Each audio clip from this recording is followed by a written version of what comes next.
बिस्मिल्लाहिर्रहमानिर्रहीम। हज़रत मूसा अलैहिस्सलाम अल्लाह के जलीलुल कदर पैगंबर थे। अल्लाह ताला ने आपको बड़ी शान और रुतबा अता फरमाया था। आपको अल्लाह से हम कलाम होने का शर्फ भी अल्लाह ने बख्शा था। आप कोहे तूर पर अल्लाह से हम कलाम होते थे। एक दिन आप कोहे तूर पर जा रहे थे कि आपको रास्ते में एक औरत मिली। वो ज़ारो-ज़ार रो रही थी। आपने इससे रोने का सबब पूछा। कहने लगी, मैं बे औलाद हूँ, मेरे कोई औलाद नहीं हुई। आप अल्लाह से पूछ कर बताएं कि क्या मेरी किस्मत में कोई औलाद भी है या नहीं। औरतें मुझे बांझ होने का ताना देती हैं। हज़रत मूसा अलैहिस्सलाम ने तूर पर जाकर अल्लाह से इस औरत के बारे में पूछा।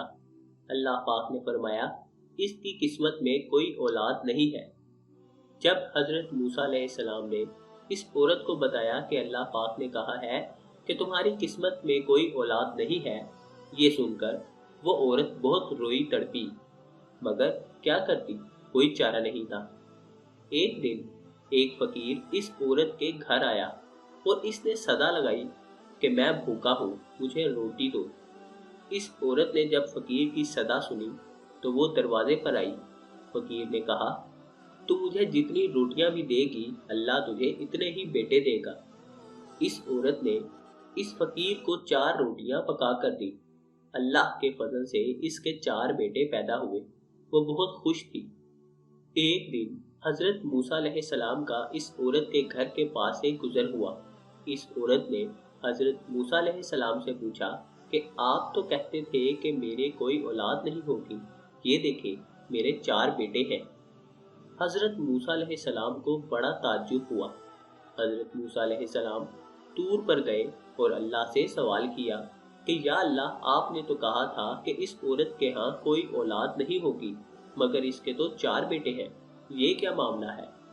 अल्लाह पाक ने मूसा अलैहिस्सलाम को एक प्लेट और एक छुरी दे दी और कहा, ए मूसा, हम तुम्हारे सवालों का जवाब भी देंगे, मगर पहले तुम इस प्लेट में हमें इंसानी गोश्त ला कर दो। हजरत मूसा अलैहिस्सलाम ने प्लेट और छुरी ली और बस्ती की तरफ आ गए। अब आपने तमाम बस्ती वालों को बताया कि अल्लाह ने इंसानी गोश्त मंगवाया है, मगर कोई भी इंसान अपना गोश्त देने पर राजी ना हुआ। आप तमाम बस्ती में घूम लिए कि अचानक एक बंदा सामने आया और मूसा से पूछने लगा, क्या बात है मूसा, आप परेशान क्यों हैं। मूसा अलैहिस्सलाम ने इसको बताया कि अल्लाह ने एक प्लेट इंसानी गोश्त की मंगवाई है, मगर कोई भी देने को राजी नहीं है। इस बंदे ने छुरी उठाई और अपने जिस्म के मुख्तलिफ हिस्सों से गोश्त काट कर प्लेट भर दी। हजरत मूसा अलैहिस्सलाम ने तूर पर ले जाकर गोश्त की प्लेट अल्लाह को दे दी। अल्लाह ने कहा, ए मूसा, तुम्हें बस्ती में जाने की क्या जरूरत थी, तुम भी तो इंसान हो, तुमने अपना गोश्त क्यों नहीं दिया। बस यही तुम्हारे सवाल का जवाब है। वो इंसान जिसने मेरे नाम पर अपना गोश्त दे दिया, मैंने इसके कहने पर इस औरत को 4 बेटे दिए हैं। ऐ मूसा, जब कोई मेरी राह में अपना सब कुछ लुटा दे तो मैं इसके कहने पर अपना लिखा हुआ फैसला भी बदल देता हूँ। सुभान अल्लाह।